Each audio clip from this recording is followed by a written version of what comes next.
Yeah, so as the title denotes, I want to inspire some people to do four very simple things that I think have a huge impact on the world. And if you could just practice them and be very mindful of them on a daily basis, um, you'll see the impact on it um, directly, if not, on a large scale, as I'm telling you here.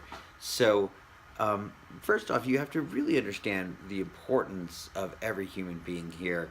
If you are of any understanding of a spiritual essence to the universe, then you, I would hope, are understanding that you are part of that spiritual essence, or that the spiritual essence is conscious through each one of us, and each one of us is an experience, a material experience for that spiritual essence, whatever that may be, to vicariously live through.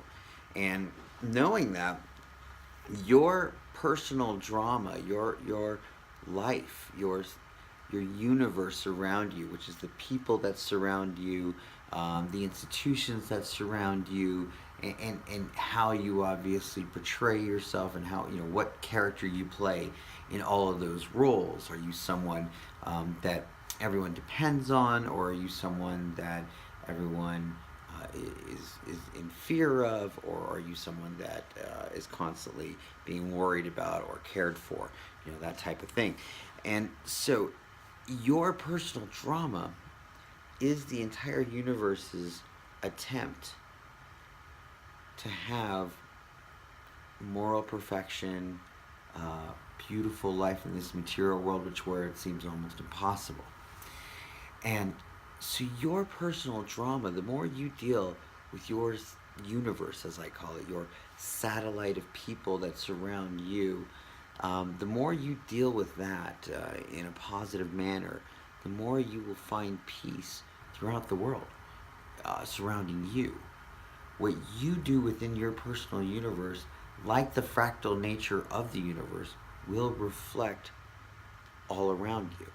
So if you have peace with all the people in your tribe, and you have a sense of wellness there, then you will find more and more wellness spreading throughout that, and find clues of that throughout the world. Vice versa, if you are in a very chaotic state in your world and all the people that surround you, then you will find that chaos spreading throughout the world as well. So understand that the way you handle your personal business, the way you handle your personal affairs, is affecting the entire nature of what's going on a larger scale, much like, as the saying goes, as above, so below. So knowing that, let's look at these four prescriptions that I'm talking about that I think really, change the world on a daily basis and have an incredible rippling effect in terms of positive energy, and getting people out of this isolated, quote unquote, zombie state, and into a very integrated, safe, safe to interact state again. So the first thing I want to talk about is, you have to understand that while I'm communicating through social media, and I use social media quite a bit, and I do love my social media family, including, opposers, even people that oppose me, or even, have a great time making fun of me, whatever the case may be. That's all part of the game of social media. And if you don't enjoy that, then you should probably either be very passive in social media, or just take a pass altogether. But knowing that is entertainment, it's a distraction, it's a great place to exchange ideas and things of that nature. But really, true ideas that are going to move this world are going to be exchanged person to person. And more so, your tribe is not found anywhere in social media. That is not the tribe that has been assigned to you spiritually. Spiritually, the people that you see with your eyes every day before you are the most important aspects of your life. That's your biggest challenge. And for you to grow spiritually is to use those people that you are seeing in direct contact. Use those people to learn to find Christ, the spiritual nature in that person, so that you expect great things from that person instead of fear or loathe that person. So um, understand that most of all, that we are getting caught up in our social media, and we are forgetting that there, is a wife in your house. There's children in your house. There's a nephew down the street. There's a homeless person. There's somebody who just needs to talk to you that day. Whatever this universe as a spiritual essence is putting in front of you, or whatever God is putting in front of you in the form of a spiritual life form, in the form of a human being, your job as a spiritual being, if you're looking to mature in that, is to look at each one of those relationships, even the quickest ones that may be a passing in the supermarket. Okay? Each one of those is a blessing or a gift to be unwrapped. And that is the definition of a spiritual existence. To know that every person that is before you, that you come in contact with in this world, when you learn that to be able to see that that person is a gift waiting to be unwrapped, that in itself is the spiritual journey, is a spiritual existence on this planet. Simple as that. Moving on to number 2, knowing what I just said. Everywhere you go, and no matter how superficial you think that relationship is in person, okay, it's not. And you have to start taking responsibility. There's a lot of be the change out there talk, but I see very little responsibility on a moment-to-moment situation as I pass through life, as I go through supermarkets, as I go through concerts. And, I consider myself in a very enlightened town. I'm in Denver, Colorado.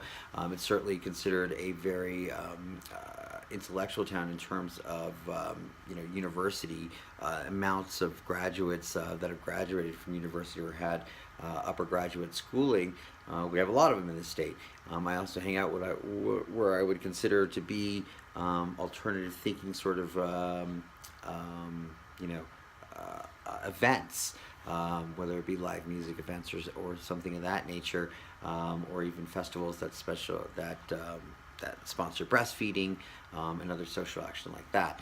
So my point is, I'm not seeing anyone taking responsibility for these events or these moments in time or in the supermarket or anything. Everyone is sort of this hands-off, and we pass by each other trying to avoid each other's eyes all the time instead of constantly trying to look at each other's eyes. And so the object in number 2 is, you must take responsibility wherever you are. If you're in the supermarket, if you're at your home, if you're amongst strangers, if you're at the office, to let everybody know that this is a safe environment because you are there, and welcome people. Look them in the eye, say hello. They may ask you how you're doing. Ask them how they're doing, and let that conversation take you as far as it could possibly take you.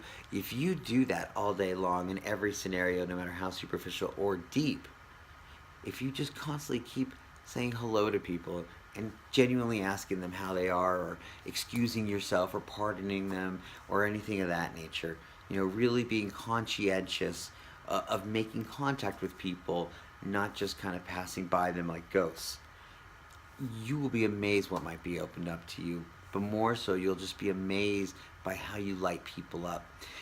However, there are some people, especially people I've found 55 and above, let's say 65 and above, that I can only imagine are pretty fearful of not only the younger generation, but the more and more modern this world gets, the faster and faster it seems to get, and the more and more callous we seem to get out there. The less and less we're communicating with each other as human beings on a human being level, person to person. And so, when you do say hello, if that person, doesn't say hello back, or gives you a bad look, or tries to look the other way, you're gonna get your feelings hurt, and you've got to not do that.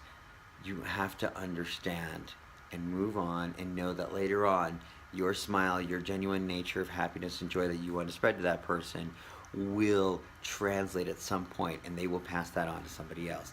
And that brings me to the third one, is in that scenario, you have to be forgiving. My third prescription is, always look to forgive. Be very vigilant in your mind, because your mind will automatically want to react to every situation with being in hurt, to be hurt, or to be mad. Okay, and in both situations, you're constantly resenting every scenario. This is a terrible way to live, and so you have to vigilantly point your mind to forgiving people. And how you do that is you have to understand that everyone is operating from their level of consciousness. And when you start understanding that and viewing that, then you can see where that person is coming from, where their understanding is short, and why it doesn't translate to you as truth and bothers you. And then you can really have empathy for that person instead of just causing rage and reacting to what is really a product of ignorance or a product of myopia or misunderstanding or something of that nature. You would never blame a cat for doing whatever a cat does that may be immoral. I've heard of cats eating their young. I've certainly heard of cats, eating birds or something of that nature. When I feed feral cats that never let me touch them, it hurts my feelings. But I can't blame a cat for being unfriendly or immoral, because it has only a certain capacity for morality, and it only has a certain capacity for consciousness. And so you have to look at the rest of the human beings around you like that and say, you only have a certain capacity right now. If I understand you today, that capacity is going to grow, and that's good for me and for you. But if I react, that capacity is going to shrink in both of us. And so just forgive people and understand that they're coming from a certain level, and that's okay, because you're at a certain level, and there are people that are higher than you, if you will. I don't want to use the word higher, but that are more conscious of a lot of different ways to live this life in a peaceful way, that are forgiving you right now and helping you through this, whether you know it or not. And then that's going to bring me, obviously, to the last of the 4 prescriptions. I hope you're seeing how these all kind of blend in together, and it's just a matter of you taking responsibility every day and going out there and saying, I'm changing this universe by making human beings more communicative, by me understanding my responsibility to my family, to the people that surround me. I'm not just here, okay? I'm tired of just being here. If I'm here and you're my friends and you're my family and you're in my supermarket, then I'm going to inspire you so you can inspire me, and let's turn this place out. Let's get joy going on again. Let's start talking. Let's ask each other how we're doing. Let's find some opportunities, some business opportunities. Let's support each other. Let's know that, hey, there's a few of us homeschooling together. All right, cool. Let's get to so on and so forth. So my prescription number 4 is the tough one, though, for you. You have to give. There's no way you're ever going to receive the blessings you want in your life until you start giving. A lot of you feel like it's a cutthroat world out there and you don't have anything to give. All I can tell you is there's no other cutthroat game out there than poker, and I've played more of it than most have. And there's one adage you got to live by if you want to win at poker. You can never take money out of the pot unless you push your money out there, okay? You have to give it to bring it back.